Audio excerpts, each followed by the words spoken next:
Lisa. Hello, everybody. We are live on the Insane Asylum with Dale Kaczmarek. Mark's MIA for now. He'll be here when he gets here. So it's been a while, Dale. What have you been up to?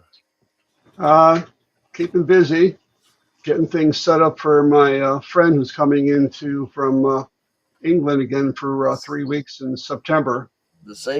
The same friend we met last time, right? Yep.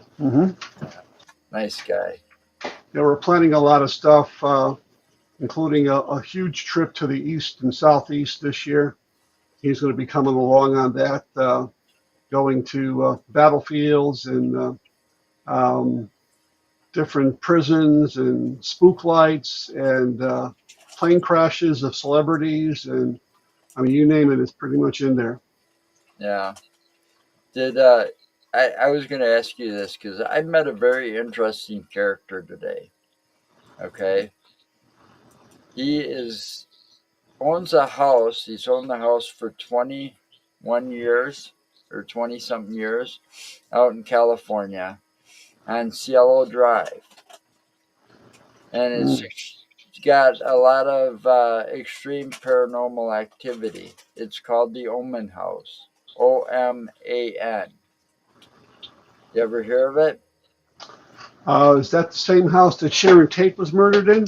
No, it's about 150 feet from that, and it was built on the cliffside about 20 years ago. Okay.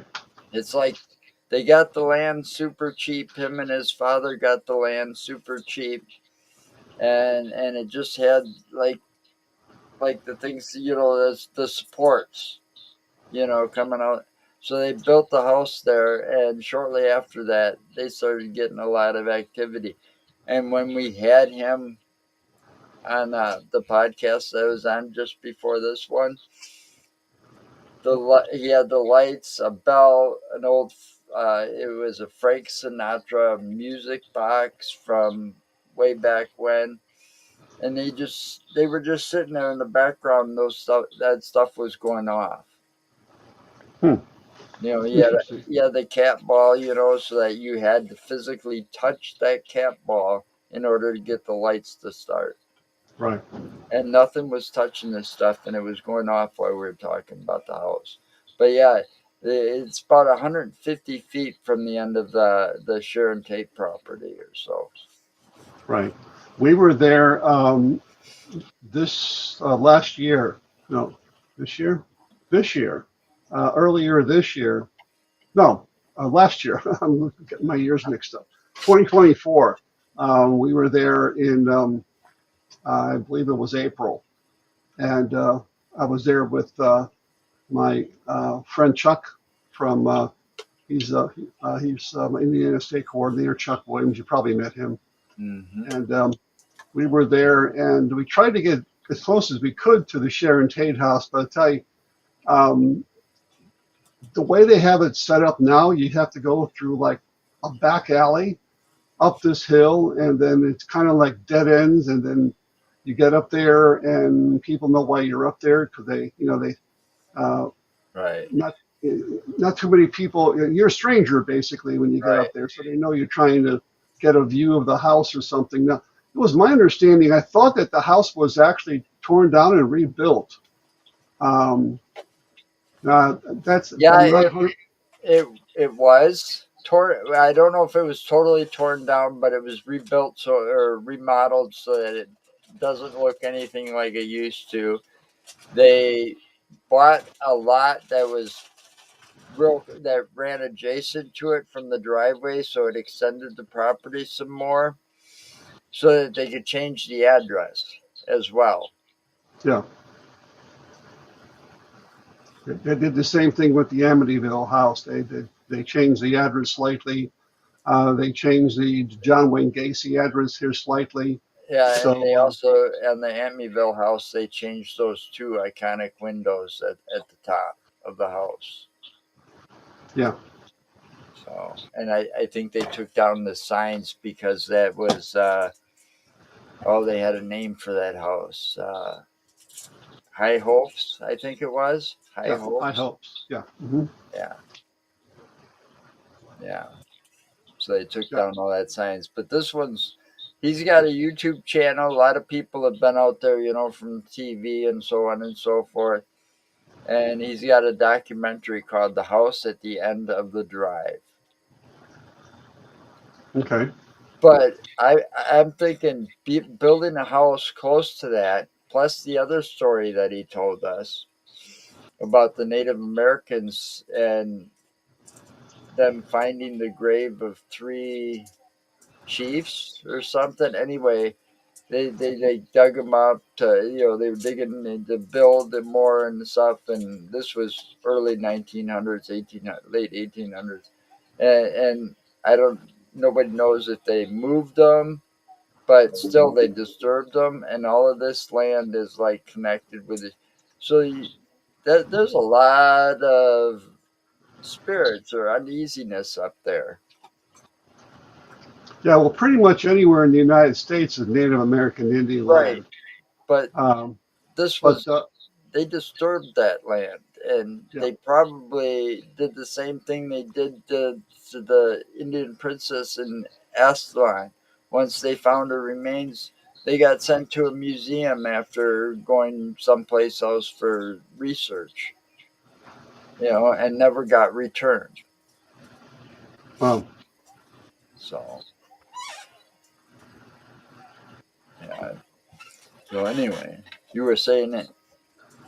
well, I was just going to say that so many places around the country I've investigated that have an Indian connection, not just because that the United States was an Indian country, but there were a lot of places that they were disturbed, the land was disturbed, or the graves were disturbed, or I mean, look at the Black Hills in South Dakota. I mean, all that stuff going on there. That was very, very sacred ground to the Indians, and um, you, there are all kinds of stuff that happens, in that area, even to, uh, to, to today, even. Yeah, Yeah.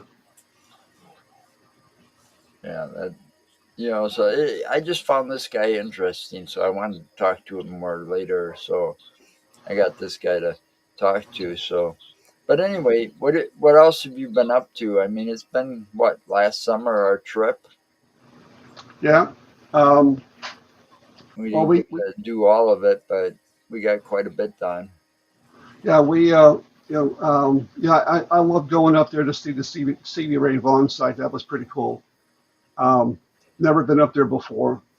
Yeah, It I'm was gonna a, have to go back to that one. I there was no way I was making a hike up that hill that day. You know, it well, I was. barely made it myself. I mean, it was it was a pretty steep hike. I mean, I did make it. By the time I was up there, I was kind of like keeled over a little bit, kind of like my heart was pounding and everything. A real good exercise, that's for sure. And but there were a lot of other places that we saw up there, and the whole stuff with the Ed Gein sites and everything. That was pretty cool. That was Um, really, yeah. it was strange because I mean, you as soon as you walked in the town, people knew that you were strangers, and they probably knew why you were there, and they Yep. kind of watched you the whole time you were there, Yeah. following you around and everything. And it was just not a very welcoming town, even though that happened. I mean, like so many years ago. It was just not a welcoming town. No, I felt like I had eyes on me the whole time I was there. You Yeah. know, especially when we were like walking. We were parked by the museum area or whatever it was, and we walked to the one street corner to take some pictures and walk down a little ways. When we were out of our vehicles, actually walking in the town area, that's when I felt most uneasy because it's like you were being watched close by everybody. You Well, know. I thought the one that kind of got to me more than anything is when we actually went to the former site of his home that was still fenced off there, and we all got out of the house just to get it. We weren't on the property because it's fenced off, so we kind of like just went along the perimeter there. But it's almost as soon as we were there, people started coming down with automobiles, and I said, And oh, driving slower. yeah. So I said, maybe it's time that we wrap this up and go someplace else. And then we ended up going to the cemetery. And I think that's the only place that we weren't bothered with, I don't think. But every place else, I mean, I remember we were there in town, and we got out over there and we were trying to find that hardware store. Mm-hmm. Um, and they had, like, in a lot over there across the street, they had some sort of, I don't know if it was like a farmer's market or something. But this one woman, I tell you, she locked eyes with me as soon as I got out of the car, and I tell you, that was the whole time I was there. She had locked eyes with me, so I had to literally put my jacket over my ghost shirt because I didn't want her to see that. That's the reason we were out there for. But yeah, Yeah. it And was a time that. here I was driving around the big billboard. Yeah, well, I'm driving around with ghost plates, so I mean, it doesn't help though either. Well, that's right. Yours does have ghost place, doesn't it? Yeah, Yeah. yeah. So, but yeah, I know Paul really enjoyed that because that was kind of, he really wanted to see that site up there. So I'm glad that you were able to arrange that, and we were able to go up there, and then we went into that museum too, where he was actually a prison at one time or Yeah, he something, was and kept until I transferred him and found him mentally whatever. They found him incapable of standing trial, and they transported him to Madison to Mendota, which is now known as CWC, yeah, CW. Central Wisconsin Center. Thank you, Central Wisconsin Center. yeah, So, but it's a big mental hospital that has got a lot of activity. I'd love to get in there right, because the place that he uh, was when he passed away has a lot of underground tunnels and stuff around there to hmm connect one building to the other building. And it's like I've heard stories of a couple of friends of mine that worked there back in the day, and it's like, oh, I'd love to get into that place. yeah, But it's another one of those government buildings that they're not going to be too hype on you coming in to investigate paranormal activity. But when he passed away in his room, seated in a wheelchair, rocking chair. And somebody had that rocking chair. I was in contact with him for a while in storage mm. because he was working there during that time. Yeah, if you remember, we almost didn't get in that museum. Yeah, When I we got know. there, I it's know just like, that yeah, was an unfortunate thing that are happened. they going to let us in? They're not going to let us in. They're finally going to let us in, and then when we got there, they didn't mention anything about Ed Gein until we brought it up. Right. He says we Yeah, don't like to talk about it unless people bring it up.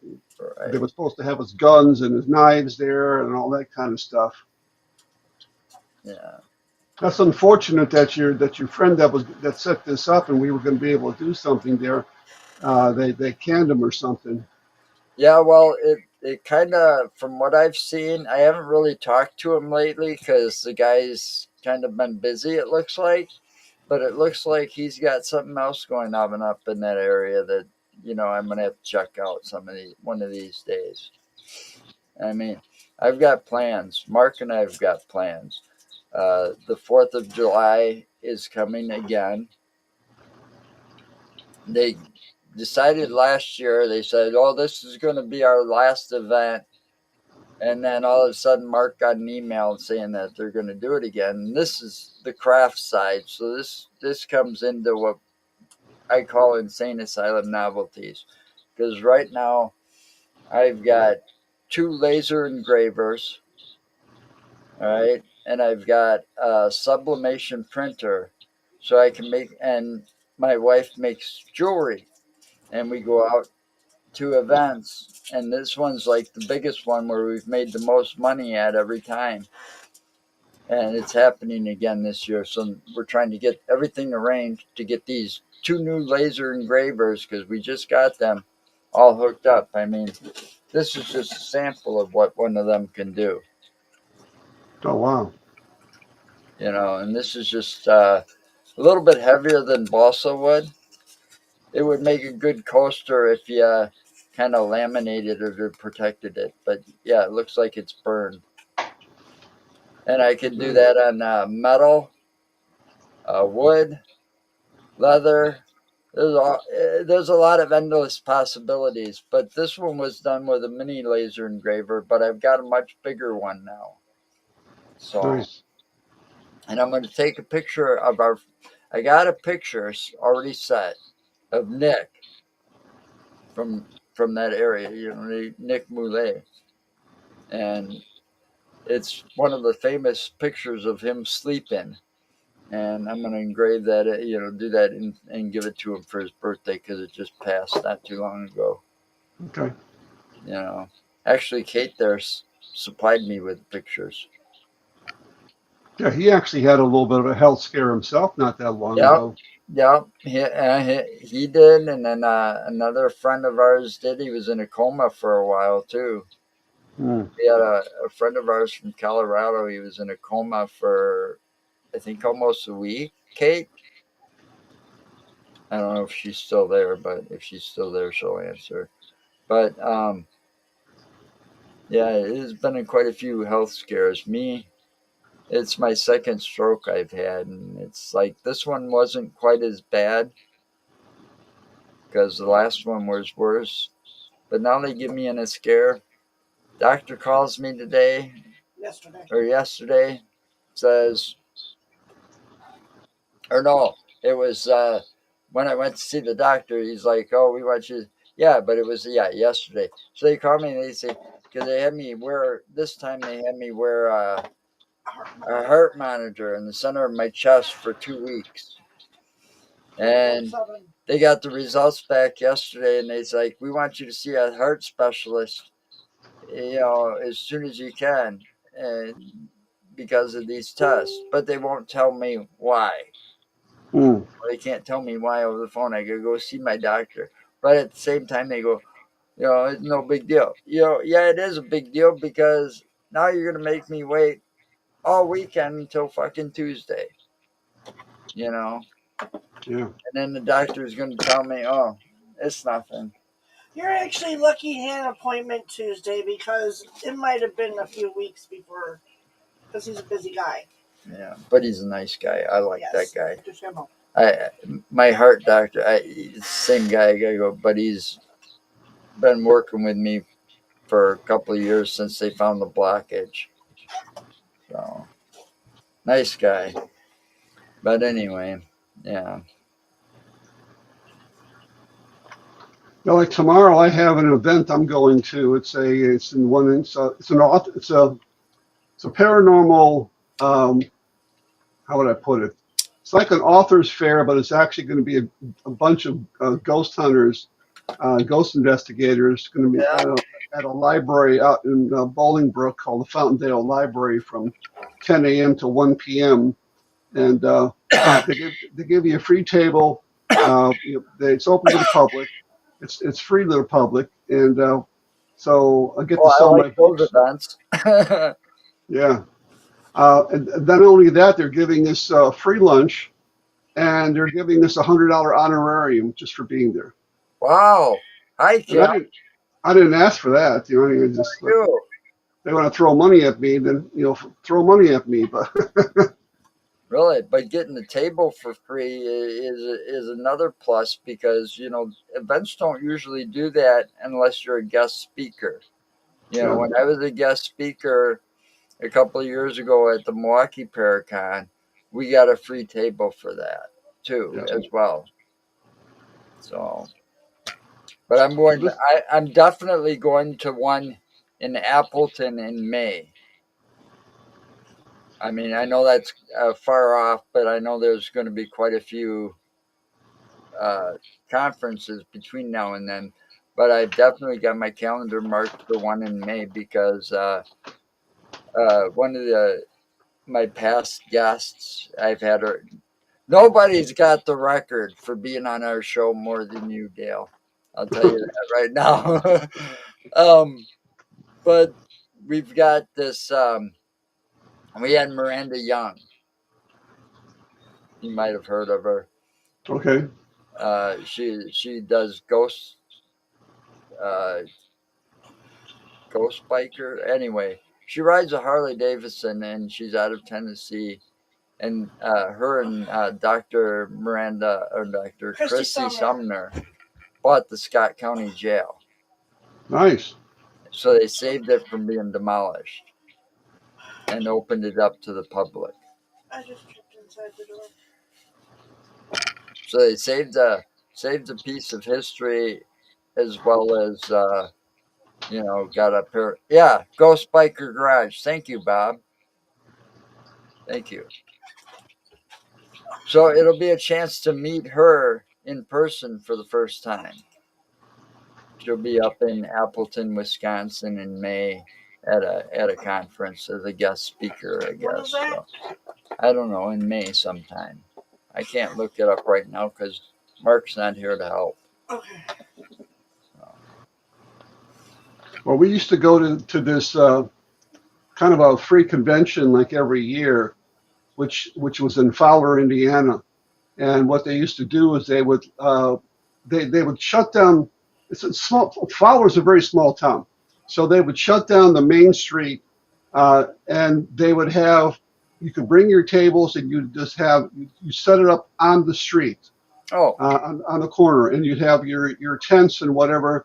And what they would do is they had there were several haunted buildings in Fowler, including the Fowler Theater, the old Benton County Jail. There was a Dwin Diddles, a Grand Opera House, and several others that are haunted. They used to take people on a free little walking tour of the different locations. And for the last, I would say maybe almost a year now, they've been trying to save this one historic prison from being torn down, the old Benton County Jail, which is right across the street from the new Benton County Jails. That's why they want to uh, tear it down. And unfortunately, they're not going to be successful. So this one piece of history and also haunted history is going to get torn down. it's too bad some of that history can't get saved. I mean, the last time, we were down in the Chicago area meeting up with you when we were down there meeting up with you last year at that bar right across from Resurrection Cemetery there. Yeah, Uh, Chet's. yeah, we took a little road trip and and they were doing a lot of remodeling of Joliet Prison so that they could open it back up for tours. They were Right. like making it safe again. You could see, when I was there, you could see all the big, heavy yellow equipment outside, the building, and it was all fenced off because danger hard hat area. And Oh then yeah. they had the like museum right across the street, you know. Yeah. And it's like now you see because I come back here and I look and it's like, yep, they're booking tours now again. Well, when I took a senior tour in there several years ago, there were certain places that were just not safe. Yeah, Um, and it there were looks there like were there were places where the water was coming into the building and really kind of I it was remember you saying that. I it was remember you saying compromised. that. It was compromising the mortar and the walls, and they wouldn't let people go in there. There were several buildings you could go into, like the chapel and some of the cell blocks and so forth. But so hopefully, you know, if they are doing refurbishing it, or hopefully they can get those buildings back to a safe level because they're very historic buildings. Yeah, it was. I didn't get to get my whole tour done, so I'm going to be back down there again this summer, at least once or twice, because what I'm doing now, excuse me, Jesus, what I'm doing now is that every time we go like on an investigation and to go investigate it, I'm gonna find that one really good local diner, you know, that's been around like forever. Those little diners in the small towns that's been, and I'm gonna do a little review on each one. Take my camera and talk to the owner possibly, Yeah. and I'm gonna put those up as shorts, and I want to see a lot of different historical places. And there's another place down there, and where was it? Was no, it wasn't Juliet, but it was on Route 66. It was a Pink Elephant Antique Mall or something like that, Okay. and it's in the Chicago, in that area of Illinois, but it's on Route 66 in that part of Illinois. Yeah, We that's were the so close one time, and the traffic jam made us turn around. yeah, that's that very historic road. First, So, first so time I go. was down there was on that road was last year or the year before. Yeah, there's still parts of the road that you can still drive on. Some of the parts they've been bypassed by modern highways and expressways, but especially through Joliet, you can ride right on Route 66. Yeah, I think that's where that isn't that where that Harley Davidson shop was in Joliet. It's where it had the big Route 66 painted on the pavement in the parking lot Yep. Mm. because it sat right there on 66. Yep. Yeah, I mean, I'm not done yet. I got a lot of things I still want to see. You know. The Joliet History Museum is also on Route 66, and it's allegedly haunted. We were able to when we had actually set up. I had set up this investigation. It was a dual investigation. We had spent 2 hours in the museum and then 2 hours in the prison. And the one of the reasons I wanted to go to the Joliet History Museum is that for a while they actually had some of John Wayne Gacy's paintings in there. Really? Um, Pogo the Clown and other things of that nature, but they were kind of like on loan, so they kind of moved around the country. Of course, when we were there, they weren't there, unfortunately. But John Wayne Gacy did actually spend some time in a Joliet prison as well. Yeah, but didn't he also spend time in Chicago? He was all over. He was in the Menard Correctional Center. No, but I Um, mean during his oh, little spree and stuff like that, wasn't he like living in Chicago a couple of times? well, Like from Iowa or well, something.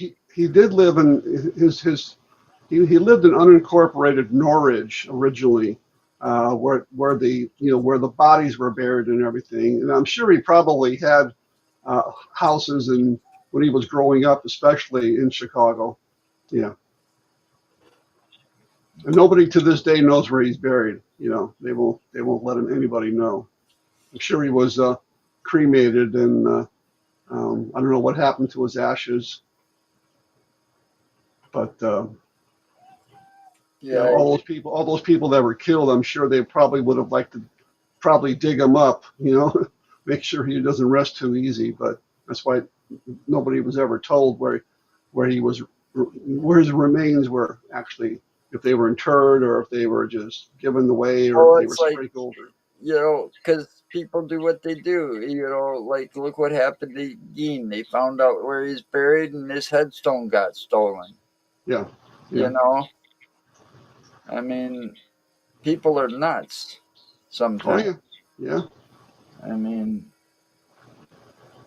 I don't know why they do it, but you know, Well, look at the woman that supposedly is one of the candidates for Resurrection Mary, Mary Bergovi.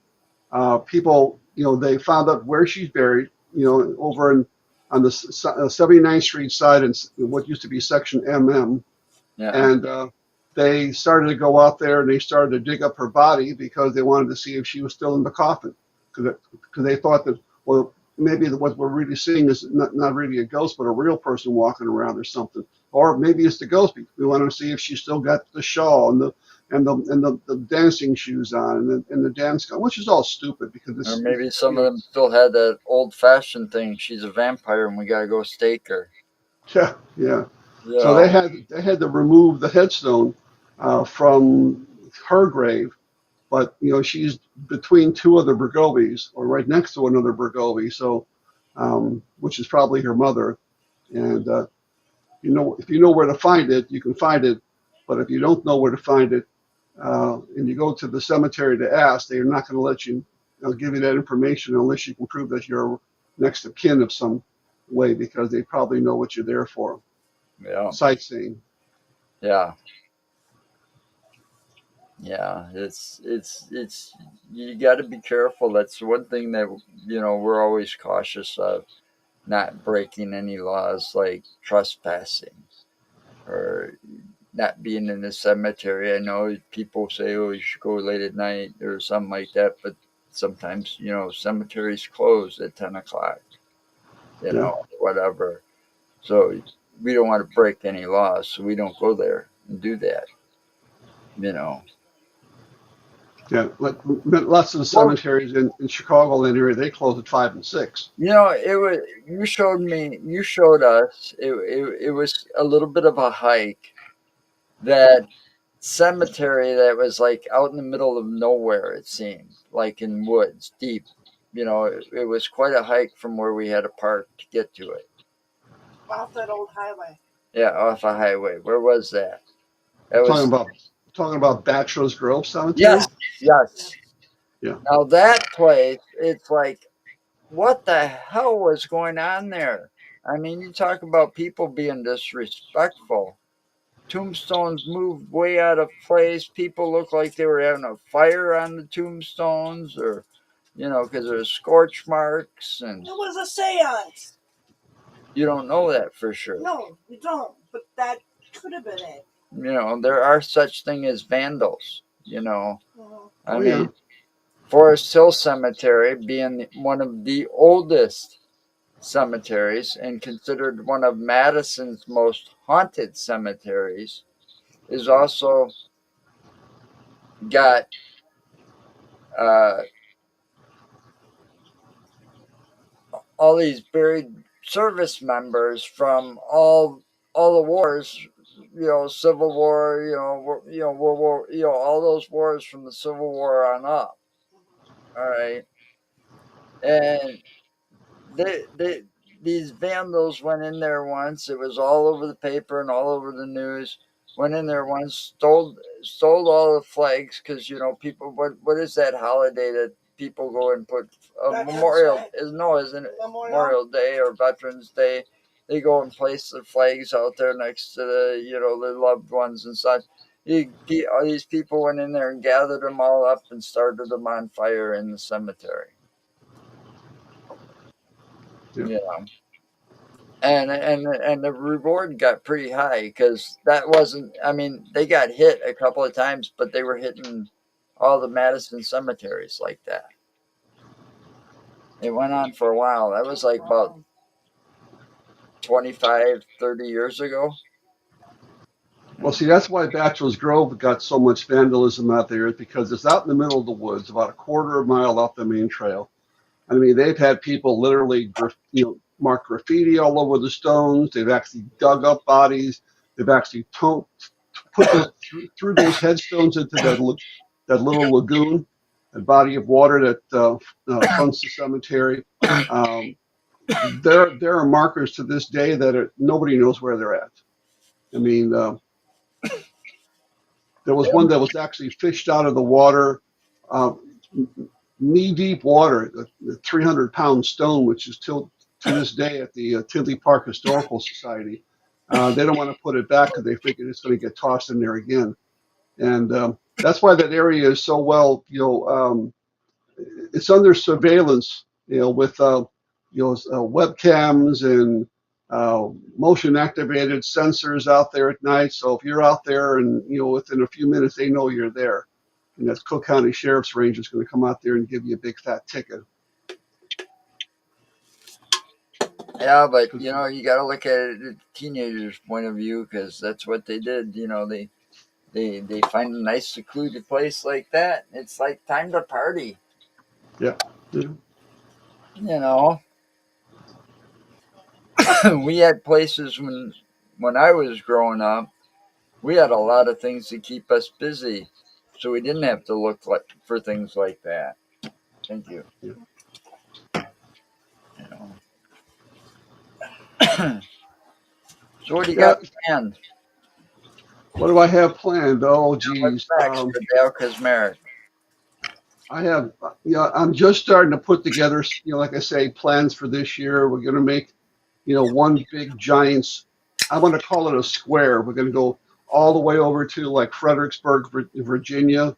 Um, I have my name on some panels out there that'll be out there, basically for all eternity. So my name is going to be on the battlefield, just like it is over in Gettysburg.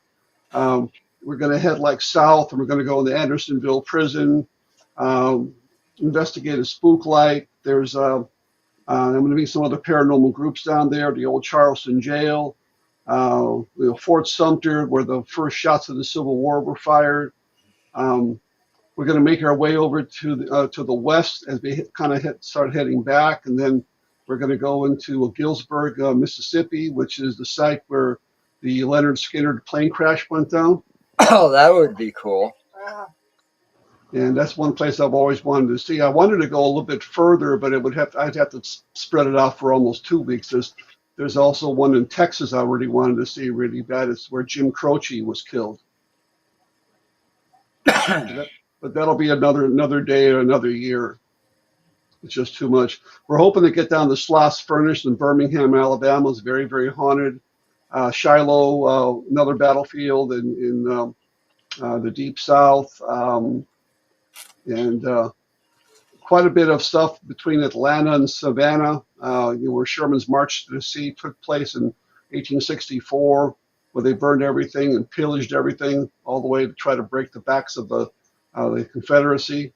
And there's a lot of interesting old antebellum homes out there. There's a very famous cemetery called St. Bonaventure Cemetery, one of the most haunted cemeteries in America, where people have seen and actually videotaped really strange things. There was something on Paranormal Caught on Camera one year that somebody had sent in. They were just videotaping, just kind of panning it around when they saw these people walking down, just a trail. And these are real live people. And then, right next to them, there was like a little white kind of a figure of looked like a little white boy, all very, very white.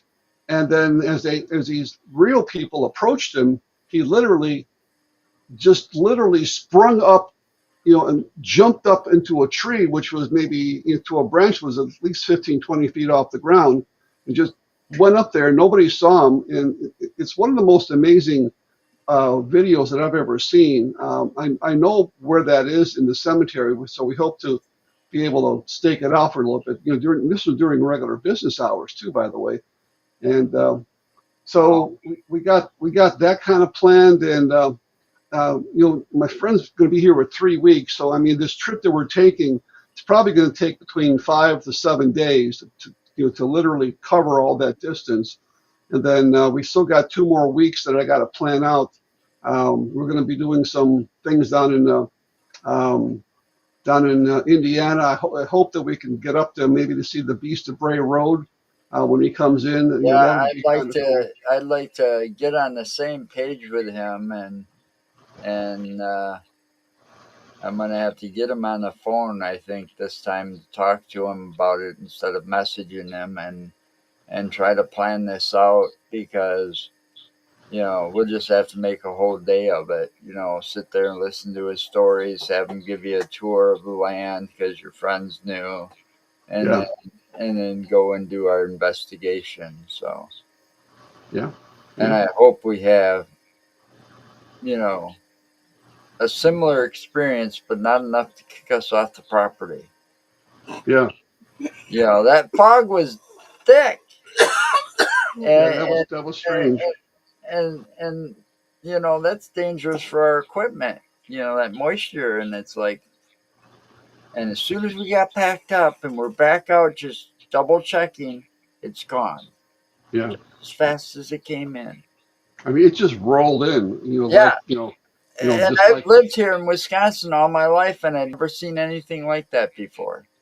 yeah, And I've lived in some of those, where there's a lot of fog anyways because it's low-lying areas, and a lot of moisture and stuff. But I never saw that. And it's like, and it wasn't too long. It was only a couple hours after we had that experience where we saw that you had it on your thermal, the bipedal figure following Mark, but it was in the cornfield.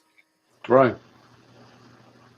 And it wasn't too long after that, but it was only a couple more hours before the most of that activity that we saw on his trail cams had that timestamp of sunrise, and after. So we were getting close to that sunrise point when all that fog rolled in. We were only a couple hours away from sunrise, Yeah, and it's like, damn it, I wanted to see what was going on when those trail cams were getting triggered all the time. yeah. But it was, most of those, a majority of them were early in the morning. I noticed.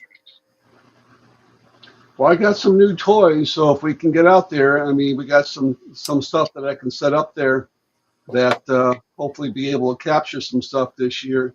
Well, I, we got some new toys too. We got Mark. Mark can fly the drones pretty well. We've got 2 drones now. Um, are I they got a are they are they infrared? no. Not too I bad. don't think so. No, but they might. Oh, I don't know. They should be for $300 a piece. yeah, He didn't. yeah. He didn't pay that for him though, because he got them at an overstock store. They buy all the overstock from like Amazon or whatever, and they opened up one of these like brick and mortar stores. He got it for $60 each, brand Oh, new. that's nice. That's Four nice. 4K. They take 4K, and they're, according to Mark, they're dummy proof because he says I could even fly it. No, not dummy proof because I crashed it. Oh, geez. So, but they're really nice. They're big. They're heavy duty. And they're just big enough to where you don't need an FFA, whatever that is, a license to fly it, because they Right. can't go. They can't go above the, what is it, 400 feet. I think they got a limit of like 380 feet, and they can't go faster than so many miles an hour, or you gotta have a license to fly them. Yeah. Yeah, I found that out. And I think it's also they can't weigh over a certain amount too. There's a Yeah, weight limit or something on them, I yeah, believe. but these are made for people like us that hobbyists. Like Yeah. whatever. They're made as not as toys because they're better than toys. I've seen drones as toys, and those are cheap little things you can fly around the inside of your house. Yeah. But Speaking of unidentified flying objects, I mean, it was crazy about earlier this year when they had all those supposedly sightings on the East Coast. They didn't know what the heck was going on. They thought they were drones. They weren't sure. And they were what in New York and Pennsylvania and New Jersey. They were all over the place. yeah, yeah, and I'm getting a lot of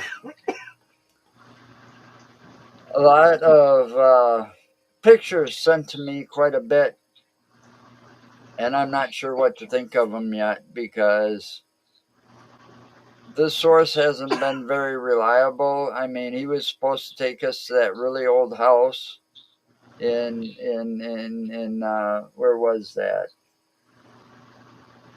You remember where that house was? Hey, you remember where that house was? What house? Woody, that house that he was living in out there that was supposedly haunted. Looked like it had a Civil War sword hanging on the. New Glarus. Yeah, so we get out there and he doesn't show up and stuff like this, and it's like, then he tells me about he's in Madison or in the Madison area and he's taking pictures and he lives there now. He wasn't around. So it's like, and when I try to ask him questions or have him call me so that he can explain where some of these pictures were, because it's not, where he took them at. Because a lot of where he took them at would determine on, what they could possibly be. You know, Yeah, I mean, at this point, because I don't know nothing about where the origins of the pictures came from, I can't say anything one way or the other what they are. You know, yeah,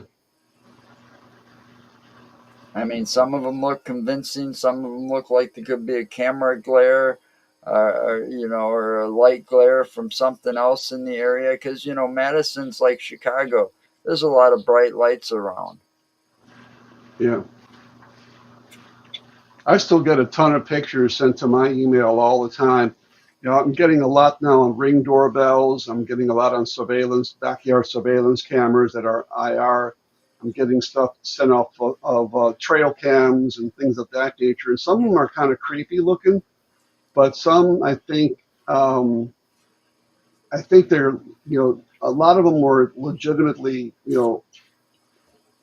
explainable. But there's some that what I like to do is I like to also send it to my group and just say, here, I got this video or I got this, picture. Tell me what it is and just tell me individually. Don't say as a group what you think it is because I don't want you to influence Yeah, everybody else in the group. I get And that. and I get a lot of strange stuff still to this day. Some of it, I mean, there was this one woman that sent me this from Gettysburg, and Gettysburg is such a huge battlefield, and she didn't even remember where she took this image. And I think just by looking at the possible area she was in, it might have been on East Cemetery Hill, right across from the Evergreen Cemetery. And I think maybe what she's pointing out as possibly a figure is probably a marker that's down in the bottom of the hill. Oh But yeah, when you try to zoom in and you zoom in and zoom in, you start to pixelize after a while. I really couldn't tell for sure. And I was hoping to be able to go out there and find this exact location and the same angle that she shot it from and either debunk it or prove it or whatever. A couple of years ago, we went back to Gettysburg. This woman had sent me years and years ago had sent me a picture of her standing next to a cannon, and there was a kind of like a mist next to her. Now, neither one of them smoked. This was in summertime, so it wasn't your steam from your breath or anything like that. And when we went there back a few years later, because I'm going to Gettysburg all the time, it seems like, we were able to actually find that cannon and find the actual position that she was standing and what angle it was and so forth. yeah. Not that I was able to explain it or anything or disprove it, but I was able to at least find that exact That same cannon. location. Yeah, yeah. So, what do you think of this? You know, I, I know what my stance is. You know, but what do you think of all this AI crap that they're doing? How that, I mean, that's making your job and my job trying to determine what's real a lot more difficult now. Yeah, and not only that, it makes it so easy for people to be hoaxers and frauds, Right. saying that this is so and so speaking and it's not, and because the AI is it's getting so good, it's hard to tell the difference anymore. I Well, mean, technology is eventually going to kick us in the rear end over this because we're not going to know, eventually, what's real and what's not real. now I'm going to tell you a story or a true story that I know is fact with this AI technology. It was expensive on Netflix part.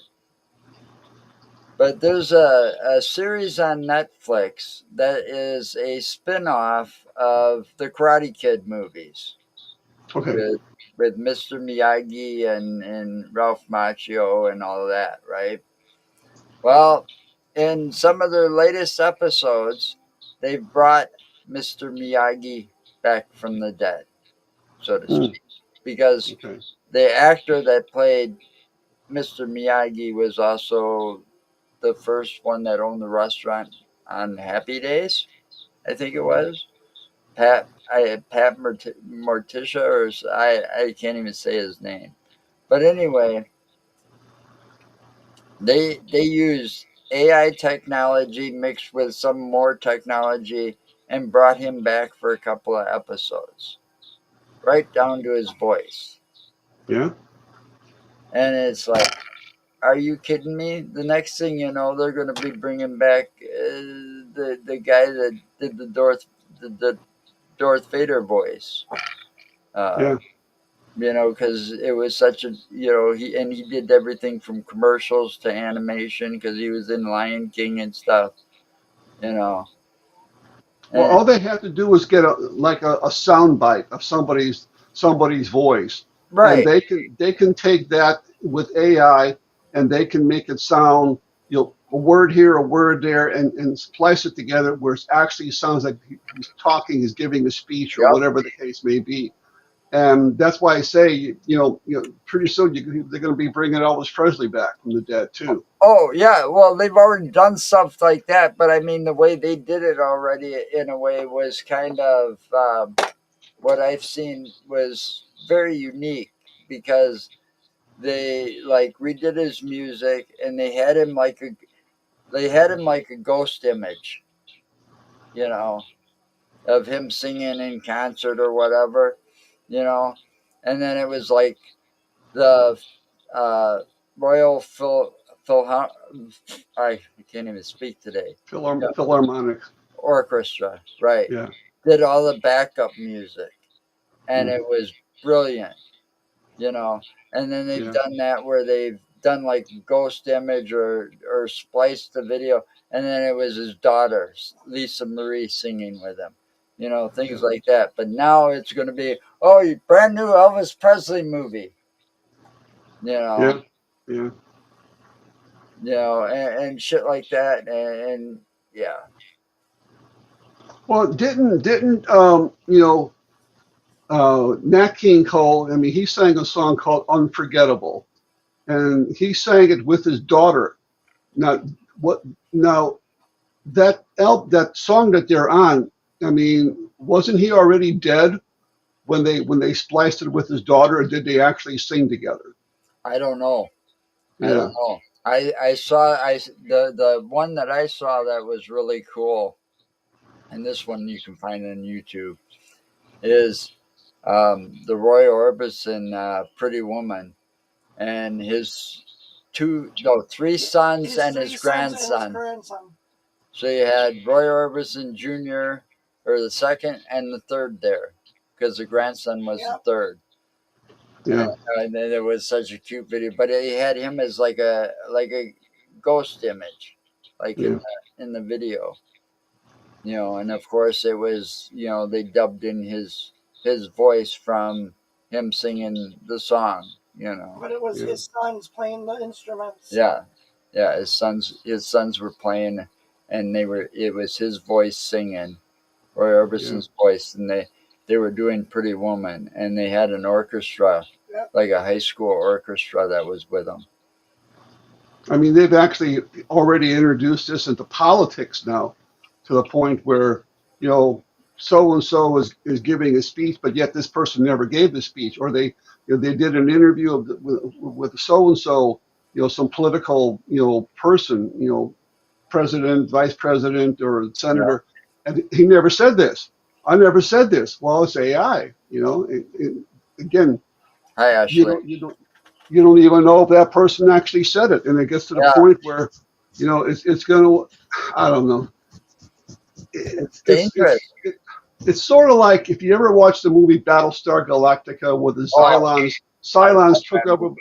took over, and they were going to destroy every single human. They got too powerful, and the same thing is going to happen with AI here eventually. I think. Lauren Green. Yeah. Yeah, I grew up on that. That was a great show. Yeah, sure was. So they don't make them like that anymore. They sure don't. Oh no, absolutely not. But I plan on going to. There was one. There was a couple of them that I was at last year in Chicago, the Paracons, and I plan on going back when I see them pop up. You know, Well, there's going to be one coming in June in Countryside, which is not Chicago, so you don't have to go downtown or That's anything. where we went the last time. that's where I Last was. couple times. Yeah, Countryside. Yes. Okay, yeah, and that's going to be June Yeah, 7th. went home. is that So the one that was run by that Jack person? Yes. yeah, Jack Chavez. Yeah, Yeah. Yep. So yeah. He's uh, like the first time I met him. He's like he must have known who I was or whatever. He's like, well, if I would have known you would have traveled this far, I would have had you as a guest speaker. yeah. And it's like, well, you Well, know, I'm going to have a table there and everything, and he invites me every single year, so that's kind of cool.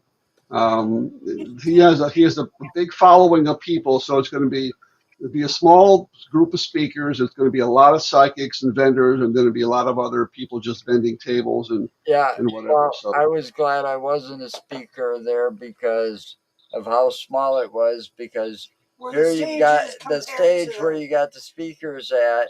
You could hear everybody talking in the vendor area, and it was kind of disruptive, yeah, yeah, you know. But Because it's like a little gymnasium. But when I got as stage. soon as I got there, it's like I got recognized, and it's like, hey, over here, I want to talk to you. That's where Chad Lewis Yeah, called Chad you over. Lewis. Yeah, yeah. and then of course I got stopped by Barnaby Jones and Yep. his mother. Yep. So Yeah, we go to that one every they year. had they had a booth there, The and I last got 2 years. I got a couple of my patches from my leather vest from him Yep. while we were there. Yeah, they wanted me to run another paranormal conference this year, another Midwest Spirit Fest 3. And I don't know. I think I'm going to take a pass on it. It is so much trouble and so much planning to put together speakers and vendors and psychics and put And to all find this a together. venue. Yeah, the one. Well, I had the free venue over there at the Thornton Distilling Company. Uh, they'll give me that for free, and they'll let me take in everything except all he wants is the food and liquor, which I think is pretty cool. I get to take in everything else, but I mean it's a lot of work. It's literally you're running around the whole day like a chicken with your head cut off, making sure Yep. everything is running smoothly. You have to pick up volunteers. Somebody has to watch the table. Somebody has to watch the entrance table. They got to help with investigations. They got to help set up the speakers because I can't be three places at once. And I said, I don't know if I'm going to do it again this year or not. To tell you the truth, I mean, You I know, had two very successful years, but you know unless I get some help. Jack Chavez wanted to help me last year, but then things got kind of screwed up. The person that owns the venue was waiting for me to call, and I was waiting for him to call, and we got our signals crossed, and nobody called each other, so we didn't do one last year. But he wanted to help. So the one before that in 2022 he helped with, and he brought a lot of people in, which was nice. And I gave him some money for bringing in some of the people because I'm even with that I made a ton of money. So yeah. it's not the money. It's just that it's I'm not getting any younger, and it's a lot of work. It's a lot Oh of work. yeah, it is. I mean, Mark had the idea because see, we when we started all this podcasting, we were part of the Wisconsin Podcast Association. So, and then it went to hell because there was only one person in charge of that, and she's since passed away. She was fighting cancer for a long time and got really bad, so they only had the two award ceremonies.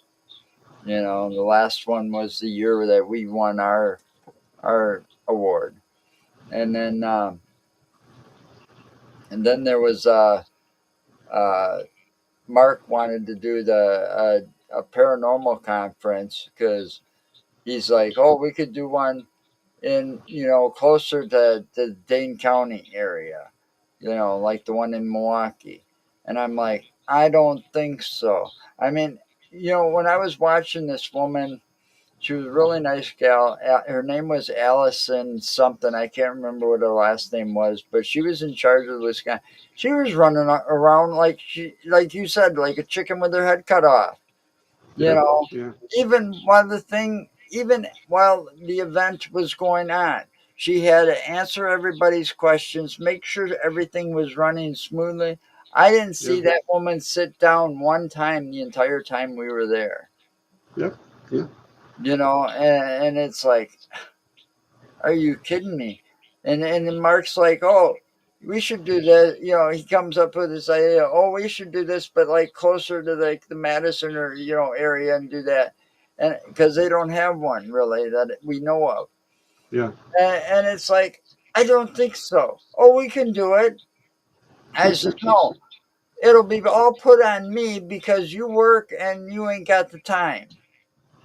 Yeah, yeah, And there's no way.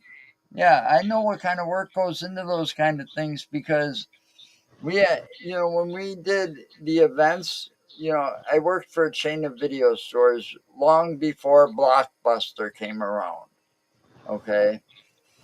And that's back when VHS tapes were still being rented. That yeah, was the thing, VHS and beta. Those were the things when I worked in the video industry. We had one, two, three, four stores in Madison. So when we did like a really big event, I got pulled to help making sure that this event got set up correctly. Everybody was and it's like, I don't think so. I know what goes into these things. Not yeah, unless you got a true dedicated team of people to help. No, thank you. yeah, And I don't blame you. I'm a lot younger than you are. You know. yeah, yeah. It's a lot of stress. It's a lot of running around, and it's a lot of making sure everything works right. And then when you set everything up, and then two or three speakers cancel or this and that, and you got to scramble to fill those spots. And people are coming there because they wanted to see those people, and then now they're not there, and they blame you, even though it's them that cancel and all that. No, no, no. Yeah. So I think No. I'm gonna. I think I'm gonna pass unless Jack Chavez wants to do it and do most of it, and I'll come on board as like like a 50-50 partner. But he's a lot younger than me, and he can do it better. Not I won't say better, but he can do it, and still not uh, He have a seems heart like attack over that. well when I So saw him and met him at that what was that place called? uh, Midwest Spirit Fest. The conference where concourse, right? Is that what you said earlier? Oh, The banquet it, hall. it's called the Chicago Paracon Yeah. or Okay. something like So that. when I saw him Yeah. at the Paracon, I met this guy for the first time. It looked like he had a decent team of people helping him. Oh yeah, yeah. So did I actually. You because he was like, a little walkie-talkie, and Yeah, but he was like constantly like on his feet. Like again, he was constantly the one that was going everywhere, talking to everybody and moving and yeah, nonstop. And it's like, holy shit! I mean, we barely talked for 5 minutes, and they're like, I really want to talk to you some more before you leave. And I was there a couple hours because I was waiting on Nick, and he was all on Nick time, and you yeah, know that yeah. means Nick says 5 o'clock. It'll be 6 when he gets there. You know, so Right. I was waiting on him, but I was talking to everybody, and I had a hell of a time trying to listen to the people on stage because of all the people that were there. And there was a Yeah, few people there that had children that were in strollers that were crying. And it's like yeah, they stayed close by the stage, and it's like I wanted to yell, and it's like, why can't you go outside? There's Yeah. speakers going on, and with the speaker things, you couldn't really hear them anyways. Yeah. Because there was a couple real interesting speakers there that I really wanted to listen to, and had a hard time, because you got distracted by all that outside noise. And I'm not shooting uh, Jack down at all, because he's a really nice guy, but that venue is just not set up for that Yeah. kind of thing, that kind of event where because you got to have the speakers, you know, Separate. Yeah. yeah, Yeah. separate so that the noise pollution doesn't interrupt what they say. Yeah. Especially nowadays when you got some people that are maybe hard of hearing and they Right. really want to listen in. Me, I'm not hard of hearing, but it ain't going to be long, and I might be at this rate. I'll be like, turn up that hearing aid. What'd you say? Huh? Huh?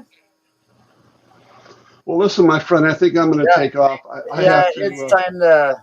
It is past our hour. I I'm have to run sorry and that get some. Mark never showed up. That's okay. Just tell him I said hello. Send me some dates, I and sure and will. I'm gonna do it. I'm gonna try to set something up with Lee because one way or the other, I want to go back. So I'm gonna Yeah. call him on the phone after after my hand and stuff gets a little better. I'm guessing a few weeks. I've got a lot of work around here I want to get done first, but I'm going to contact him before it gets too late because during that time it won't be too hot. The mosquitoes shouldn't be out either. Yeah. So if it's September and I'll talk to him and see when he'll be around and pick a weekend and try to set something up and make sure that all our communications are straight. He knows it's going to be an overnight investigation, and we're going to be there early. Like 5, 6 o'clock or something like that, so that he has time to sit down and talk with us and stuff.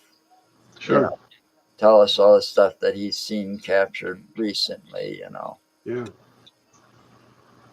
All right. It's always nice talking to you, my friend. And you Yep. take care of yourself. And I'll be sending you some dates and times and so forth. And we'll see if we can get together this year and do some things. Yeah, that would be great too, even if I have to come to Chicago Yeah. There's or plenty of Indiana. places to see here. Yeah. Even Absolutely. Indiana isn't too far for us, we found out. Yeah. So, I mean, because we drove through there to get to Michigan. This year, to go to Michigan, we're going to go Up and up, over, up and through Green Bay area. up and over Yeah, the yeah, Upper Peninsula. yeah. We'll have to take a ferry across or something. No, No.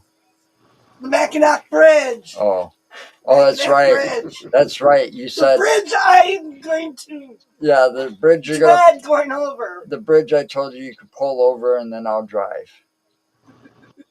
Yeah. So anyway, have a good weekend, Dale. Thank you for Okay. coming on. Sure. And Anytime. everybody out there, thank you for watching. Stay safe. Have a great weekend, and we'll see you next week. Anything's possible. Yeah, anything's possible. Yeah, you got to get me back into that.